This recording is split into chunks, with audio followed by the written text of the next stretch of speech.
할렐루야. 아멘. 예수님께서 제자들에게 하신 그 최고의 명령, 지상 명령은 그 선교 명령입니다. 그래서 마태복음 28장에 보면 예수님께서 이제 부활 승천하시기 전에 제자들에게 너희가 땅 끝까지 이르러 내 증인이 되고 또 복음을 전파해서 나의 제자로 다 삼으라, 이렇게 이제 지상 명령을 하셨습니다. 그래서 우리가 전도하고 선교하는 게 가장 큰 예수님의 명령이고, 또 새로운 생명이 탄생하는 거잖아요. 예수 안에서 새 생명이 탄생하는 게 하나님께서 가장 기뻐하시는 일입니다. 근데 우리가 교회에서 제일 많이 쓰는 단어 중에 하나가 아마 선교라는 단어, 또 전도라는 단어를 가장 많이 쓸 거예요. 근데 별로 우리가 그 구별 없이, 차이 없이 그냥 이렇게 그 두 단어를 사용하는 경우가 많이 있습니다. 근데 이제 전도하고 선교하면, 전도라는 거는요, 우리가 예수님의 그 십자가의 복음과 부활의 복음을 믿지 않는 사람들에게 이렇게 전하는 거예요. 도를 전하는 거죠. 복음의 도, 구원의 도, 또 예수 그리스도를 통해서만 구원받는다라는 것을 구체적으로 이제 말로 이렇게 전하는 것을 우리가 전도라고 합니다. 근데 이제 선교라는 거는요, 좀 더 큰 개념이에요. 전도보다. 전도도 포함되고 전도하는 것도 선교고요.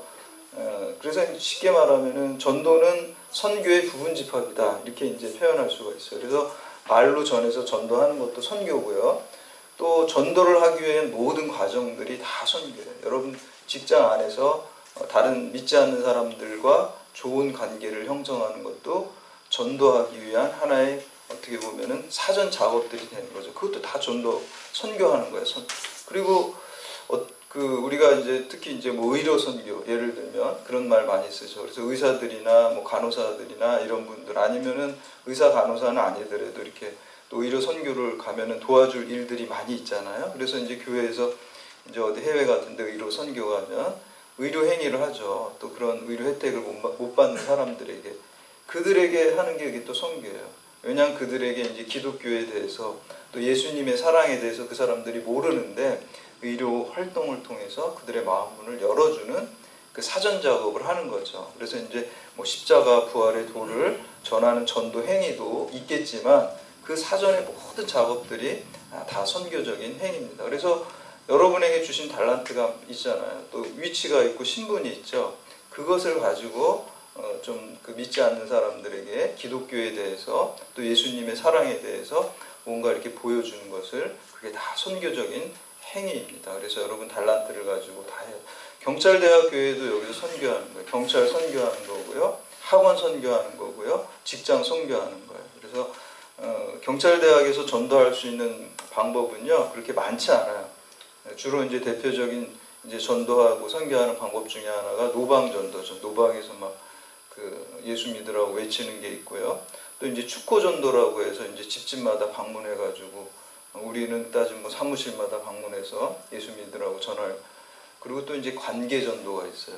서로 이제 좋은 관계를 형성해서 전도하는 거예요. 사실상 경찰대학에서 이제 전도할 수 있는 방법은 관계 전도밖에 사실 없는 것 같아요. 세 번째 방법. 여기서 뭐 노방 전도할 수도 없는 거고, 그러면 오히려 이미지가 안 좋죠. 오히려 그렇게 또 하지도 제재도 받을 것 같고 그렇게 못할 것 같아요. 노방 전도도 안 돼요. 그리고 근무하는데 제가 돌아다니면서 믿지 않는 사람들한테 자꾸 믿으라 그러면 저를 더 싫어할 것 같아요. 그래서 그것도 안 될 것 같아요. 그래서 노방 전도도 여기서 안 될 것 같고요. 축호 전도도 안 될 거예요. 유일하게 될 수 있는 게 관계 전도예요. 좋은 관계를.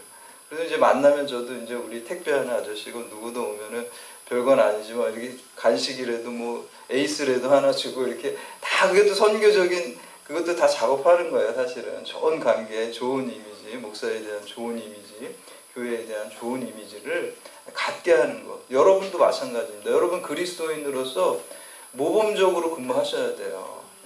그리고 더 나아가서 희생적으로 근무하셔야 돼요. 희생적으로. 내가 손해 좀 봐야 돼요. 그게 십자가예요. 그게 선교하는 겁니다.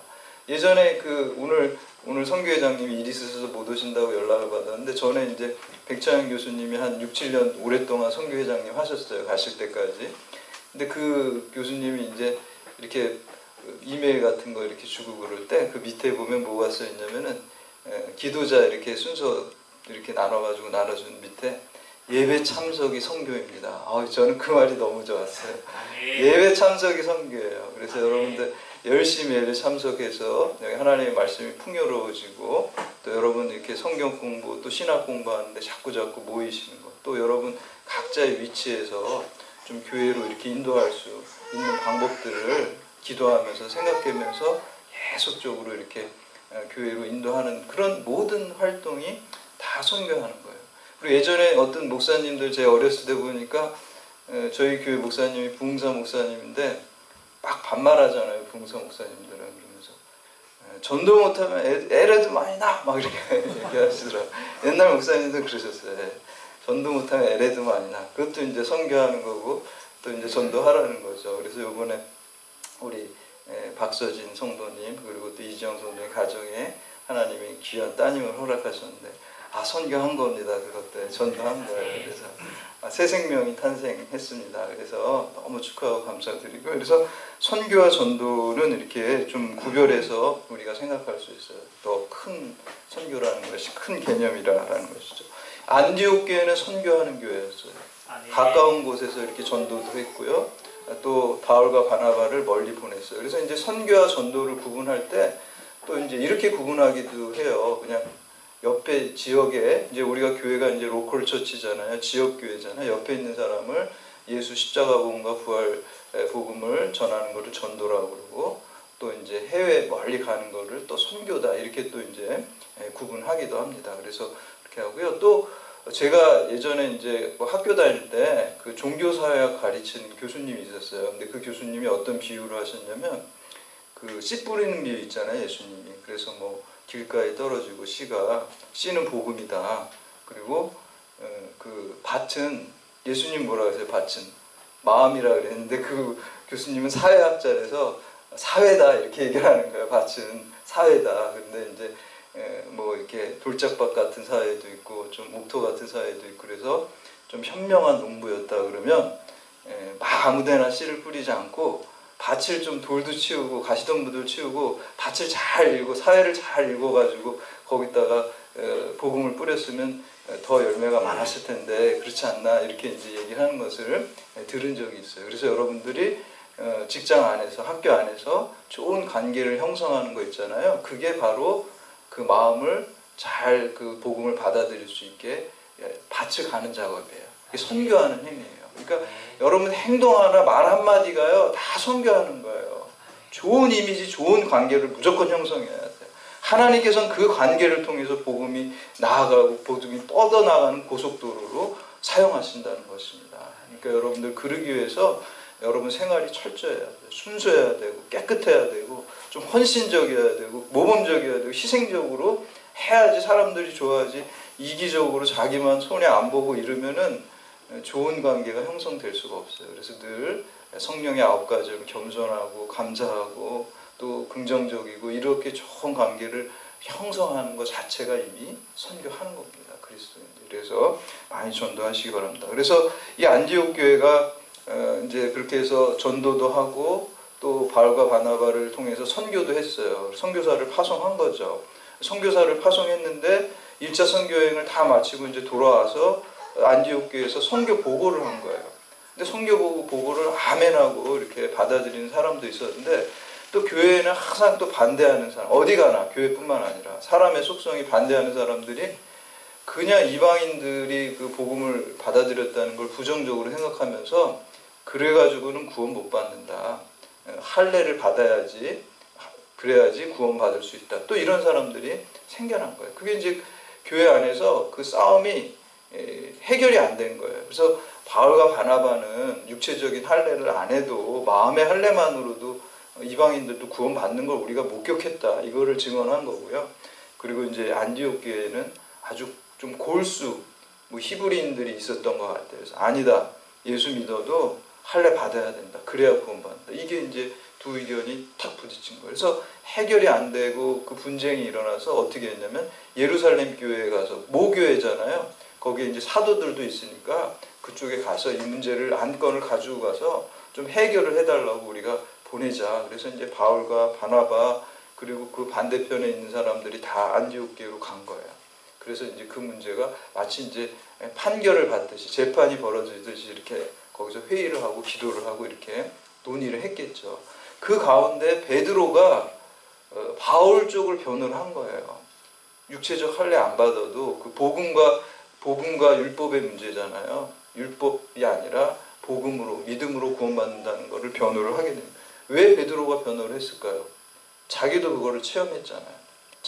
자기가 그 환상을 보잖아요. 욥바에서 보자기에 이렇게 이렇게 부정한 짐승들이 이렇게 내려오는데 하나님께서 그거를 먹으라 그랬을 때 베드로가 안 먹는다 그랬죠. 근데 내가 정하다고 한 거를 네가 왜 부정하다 그냥 먹어라 이렇게 해서 그 이방인에 대한 그 생각이 바뀌어지고, 또 고넬료 집에 갔는데 거기 이방인 가정이잖아요. 거기서 복음 전하니까 그 사람들이 다 성령 받고 예수 믿고 그냥 변화되는 것을, 또 새로운 생명으로 태어나는 것을 목격을 했잖아요. 그 체험이 있으니까 베드로도 지금 변호를 한 거예요, 바울을.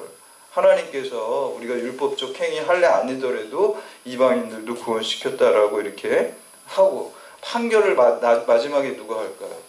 주의 형제 야고보가 합니다. 예루살렘 교회의 그 담임 목사님이 예수님의 동생인 야고보였어요. 그래서 야고보가 이제 이쪽 편 저쪽 편 얘기를 다 들어보겠죠. 양쪽 얘기를 다 들어본 다음에 우리가 판사가 판결하듯이 그 예루살렘 교회 담임 목사님이 판결을 하게 되는 거죠. 그래서 오늘 내용이 그런 내용입니다. 베드로가 변호하는 내용, 또 야고보가 그 율법과 복음의 문제, 최초의 어떻게 보면 교회 역사에 있어서 최초의 어떤 논쟁과 공의회였습니다. 여기 이 내용을 통해서 오늘 우리들의 믿음을 다시 한번 새롭게 결단하고, 또 이 성경의 근거에서 우리 믿음이 확고해져야 돼요. 그냥 흐릿하게 아는 것보다, 이거 우리가 말씀을 자꾸 듣는 이유는 믿음은 말씀을 들으면서 날 뿐만 아니라 믿음이 단단해지고 믿음이 확고해지고 믿음이 성숙해지는 것도 말씀을 들으면서 생겨나는 거예요. 성장하는 거예요. 그래서 오늘 이 말씀을 통해서 여러분들의 믿음을 다시 한번 좀 정확하게, 분명하게 하고 또 확고하게 하는 시간 되시기를 주님의 이름으로 축복합니다. 첫째는 이신칭의의 구원론이 여기서 확정됐어요. 제1차 기독교 역사상 최초의 회의가 예루살렘 회의였는데, 여기서 이신칭의의, 우리가 보통 이신칭의 하면 누구를 떠올립니까? 종교개혁자 루터를 떠올리게 되는데, 사실 그 이전에 초대교회 제일 첫 번째 안건에서 이신칭이 이게 벌써 딱 결정이 되고 정립이 되었습니다. 우리가 이신칭이라는 게 무엇입니까? 믿음으로 말미암아 내가 하나님으로 의롭다 칭함을 받았다는 거죠. 칭함을 받은 거예요. 원래 우리가 의인이 아니에요. 원래 우리가 죄인이지만 우리가 예수 그리스도 믿음으로 말미암아 그 믿음으로 주님께서 하나님의 은혜로 우리를 의인이라고 칭해 주신 거예요. 그래서 우리가 이것을 이신칭이라고 그러고, 또 이신득이라고 그래요. 믿음으로써 의를 내가 얻게 되었다라는 의미죠. 우리 12절에서 14절까지 말씀 함께 봉독합니다. 12절 14절 시작. 온 무리가 가만히 있어 바나바와 바울이 하나님께서 자기들로 말미암아 이방인 중에서 행하신 표적과 기사에 관하여 말하는 것을 듣더니, 말을 마침에 야고보가 대답하여 이르되, 형제들아 내 말을 들으라. 하나님이 처음으로 이방인 중에서 자기 이름을 위할 백성을 취하시려고 그들을 돌보신 것을 시므온이 말하였느니라. 아멘. 여기서 예루살렘 그 회의의 의장격인 야고보가 회중 앞에서 회의의 결의 내용을 이제 발표하게 되는 것이죠. 14절에 보면 시므온이라는 것은 이제 베드로를 얘기하는 것이죠. 베드로가 이제 그 히브리식 본명이 이제 시몬 베드로잖아요. 그래서 시몬을 갖다가 또 우리가 시므이다 이렇게 얘기를 합니다. 베드로가 변호한 것이 무엇입니까? 복음을 변호한 것. 7절과 8절 말씀 함께 봉독합니다. 시작. 많은 변론이 있은 후에 베드로가 일어나 말하되, 형제들아 너희도 알거니와 하나님이 이방인들로 내 입에서 복음의 말씀을 들어 믿게 하시려고 오래전부터 너희 가운데서 나를 택하시고, 또 마음을 아시는 하나님이 우리에게와 같이 그들에게도 성령을 주어 증언하시고, 우리에게 성령을 주시고 예수 믿어서 구원받게 하신 것처럼 이방인들에게도 성령을 주어서 또 구원받는 백성으로 삼았다라는 것을 증거하고 증언하고 바울의 그 말을 변호하는 것을 볼 수가 있습니다. 그래서 여기서 이제 그 야고보가 이 얘기를 다 들은 다음에 이신칭의의 그 믿음을 갖다가 확고하게 그 교리를 정하는 것을 볼 수가 있습니다. 이신칭의의 교리는 종교개혁의 교리만이 아닙니다. 것입니다. 이미 제1차 회의에서 기독교 역사상 야고보, 또 베드로, 바울에 의해서 이게 확정된 교리였던 것이죠. 그래서 나중에 이제 그 카톨릭 교회에서 그 공로사상, 업적주의 통해서 면죄부 판매 같은 거, 헌금도 업적이잖아요. 그런 거를 통해서 구원받는다. 뭐 이렇게 이제 해서 사실 그게 원래 그 베드로 성당의 건축 헌금 때문에 그렇게 한 거예요. 그걸 모으기 위해서. 또 성직자들의 어떤 타락하고 이제 사치스러운 생활들 때문에 그런 일들로 그런 교리들을 만들어서. 근데 여러분 생각해 보세요. 만약에 우리의 공로와 업적과 자력으로 구원받을 수 있다면 예수님이 십자가에서 죽으실 이유가 없어요. 각자 그냥 자력으로 알아서 열심히 공로를 쌓아가지고 구원받으면 되는 것입니다. 그게 안 되기 때문에 예수님께서 십자가에 죽으시는 거예요. 그래서 우리가 그걸 믿음으로, 이게 이제 칭은데요. 그렇다고 해서 우리가 아무렇게나 사는 게 아니죠. 성화의 삶을 살아야 돼요. 제가 여러 번 그 예화로 많이 말씀드렸겠지만 대학 비유를 제가 했잖아요. 우리가 경찰대학 실력이 안 되는데 우리 학장님 은혜로 구원받았으면, 아니 합격됐으면 그 다음부터는 거기 실력에 맞는 학생이 되기 위해서 4년 동안 더 열심히 공부해야 된다 그랬죠. 우리가 믿음으로 천국의 커트라인에 다 불합격인데 예수님의 은혜로 천국에 다 합격이 됐어요. 여러분 다 합격됐어요 이미. 그럼 그 다음부터 어떻게 살아야 됩니까? 성화의 삶을 살아야 돼요. 천국 백성답게 살아야 돼요. 그래서 우리가 선을 쌓는 것이지, 선을 쌓고 하나님 말씀대로 쌓은 그 공로 때문에 우리가 천국 가는 거 아닙니다. 그래서 그거를 초대교회 역사 처음부터 이신칭의 이론을 분명하게 한 것을 우리가 볼 수가 있습니다. 그래서 여러분들 이 믿음을 분명히 가져주세요. 여러분들이 선하게 살아서 구원받는 게 아니라 예수 그리스도의 은혜로 구원받았고 거기에 감사해서 그 은혜의 10,000,000분의 1이라도 갚기 위해서, 그래서 우리가 선을 행하고 하나님의 말씀을 쫓아 살아가는 거예요. 이미 구원받은 다음에, 이미 천국 합격 다 한 다음에 거기 합격생답게, 천국 합격생답게 살아가는 거예요. 그게 선을 행하고 성화의 삶을 살아가는 것입니다. 두 번째는 보편적 교회론의 정립입니다. 이 유대인들의 그 율법이나 할례를 통해서 구원받는 것이 아니라 예수 그리스도의 믿음으로 구원받는다는 이신칭의 구원론은 유대인이나 이방인이나 여자나 노예나 다 구원받는 거예요. 이게 뭐 지금은 뭐 당연한 얘기로 우리가 우리 시대의 사람들은 당연한 걸로 들리지만 이 당시에는 그런 시대가 아니었어요. 그렇죠. 노예제 시대였고 또 여성에 대해서 그냥 뭐 자기 소유물로 생각하는 그런 가부장적인 시대였잖아요.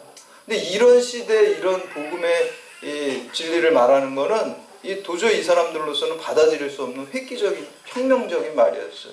특히나 이 유대인들은요, 선민의식이 강해가지고요, 유대인 남자들은요 아침에 눈을 딱 뜨면, 여러분 감사기도 하잖아요. 오늘 이렇게 생명을 주시고 하루를 주신 것 하나님 감사합니다 막 감사하면서 여러분 눈을 뜨시잖아요. 그렇죠? 근데 이 유대인들 남자들은 아침에 눈을 딱 뜨면 감사를 하긴 해요, 하나님한테. 근데 어떤 감사 내용이 참 재밌어요.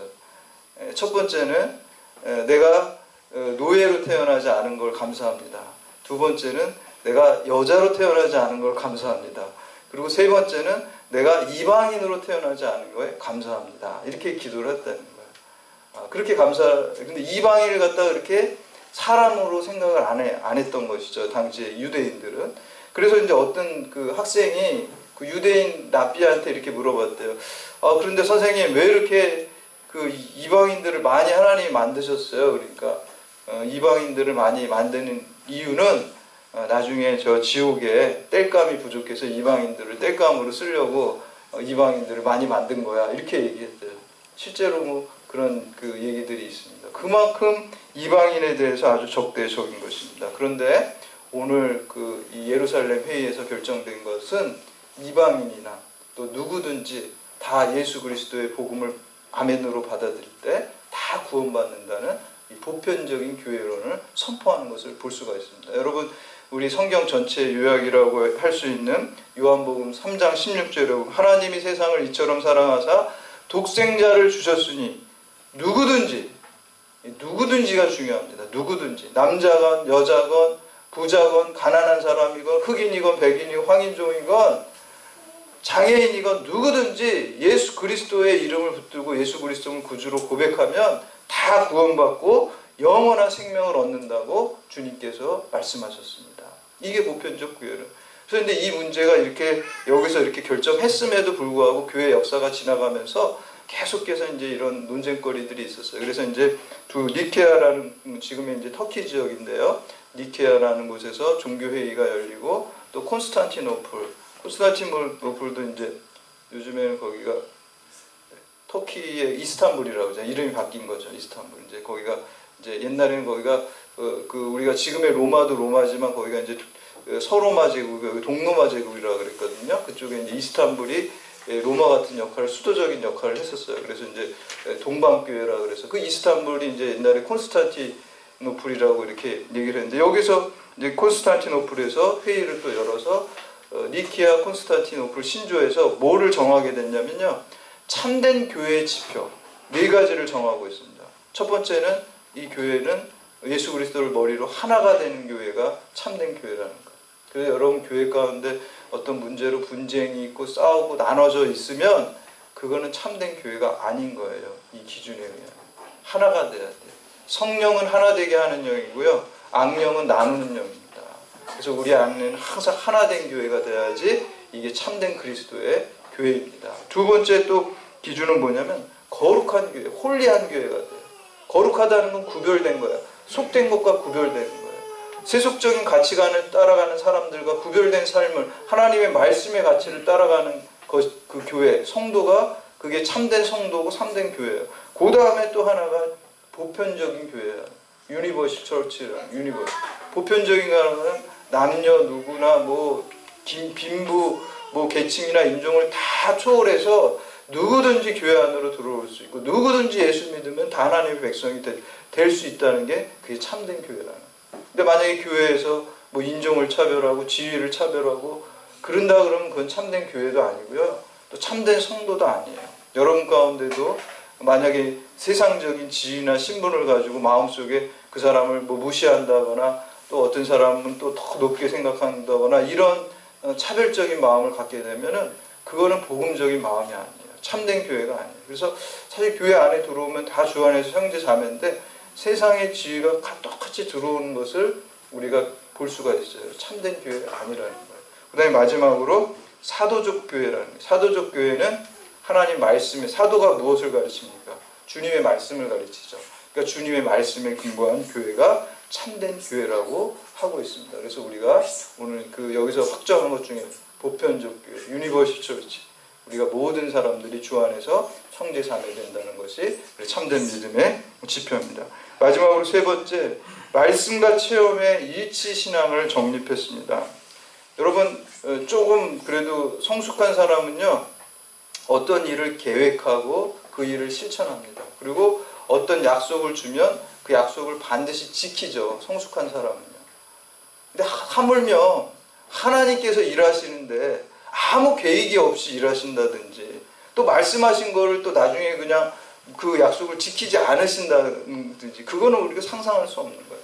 하나님께서는 다 계획하시고 일하시고 또 우리에게 약속을 주시고 그 약속을 반드시 이루어 가시는 하나님입니다. 그래서 베드로가 이방인들을 향한 하나님의 뜻을, 또 환상을 보고 또 음성을 들었죠. 그래서 이방인들이 구원받는다는 것을 체험했어요. 여러분 그거는 개인적인 종교 체험이에요. 주관적인 체험이에요. 다른 교회의 다른 사람들은 하지 않았어요. 그렇기 때문에 증언을 했어요. 사도 바울이 다메섹에서 부활하신 예수님을 만난 건 진짜잖아요. 그렇지만 그것도 여전히 개인적인 주관적인 체험이에요. 이 주관적인 체험이 객관적인 하나님의 말씀을 만날 때 그게 건강하게 온전하게 복음으로 증거되고 또 퍼져나갈 수 있습니다. 이단들의 특징은 뭐냐면요, 주관적인 그 종교 체험이나 경험을 갖다가 이 하나님의 말씀인 객관적인 성경을 무시하고 이것만 위에 놓고 절대시하기 때문에 이단이 되는 겁니다. 그래서 우리가 여러분 개인적인 종교 체험이 있을 때 반드시 말씀에 비추어서, 객관적인 말씀에 비추어서 이것을 우리가 잘 해석하고 적용하고 간증하고 증거해야 된다는 것입니다. 그래서 여러분 체험을 갖다가요, 이 말씀을 들어서 이렇게 간증하고 증거하는 게 그게 굉장히 건강한 겁니다. 근데 이제 반대로요, 말씀은 아주 기가 막히게 잘하는데 아무 주관적인 종교 체험이 없어요. 그런 사람도 문제입니다. 그런 사람도. 그런 사람은 생명력이 없어요. 그냥 성경 지식만 머리로만 아주 그냥 뭐 다 알아요. 성경 무슨 뭐 신학대학교 교수님처럼 많이 알아. 그런데 막 전도하고 뜨겁고 기도하고 이런 건 하나도 없어요. 왜 그럴까요? 주관적인 신앙 체험이 없기 때문이에요. 신앙 체험이 있는 사람, 주관적인 신앙 체험이 있는 사람은요, 어떠한 상황 속에서도 또 내가 이해할 수 없는 상황 속에서도 흔들리지 않는 뿌리 체험을 갖게 되는 거예요. 그래서 우리가 주관적인 그 하나님에 대한 체험이 있어야 되고요. 또 객관적인 하나님의 말씀에 대한 잘 그 배우고 이 말씀을 쫓아가는 삶이 서로 조화를 이루고 일치가 됐을 때 건강한 신앙으로 승리할 수 있는 것입니다. 오늘 베드로의 신앙과 바울의 신앙이 이 말씀과 체험이 일치된 신앙이었습니다. 우리 14절에서 18절까지 말씀 함께 봉독합니다. 시작. 하나님이 처음으로 이방인 중에서 자기 이름을 위할 백성을 취하시려고 그들을 돌보신 것은 시므온이 말하였으니 선지자들의 말씀이 이와 일치하도다. 기록된 바 이후에 내가 돌아와서 다윗의 무너진 장막을 다시 지으며 또 그 허물어진 것을 다시 지어 일으키니라.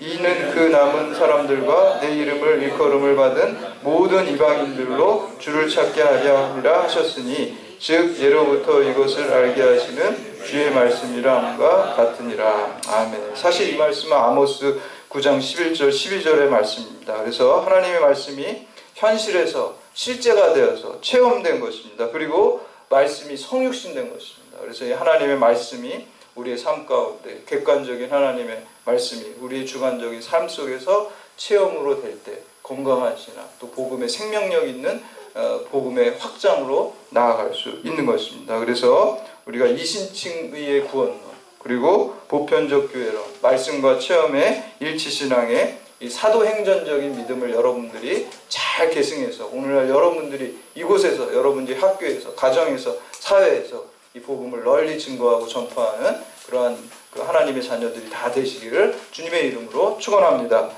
이제 우리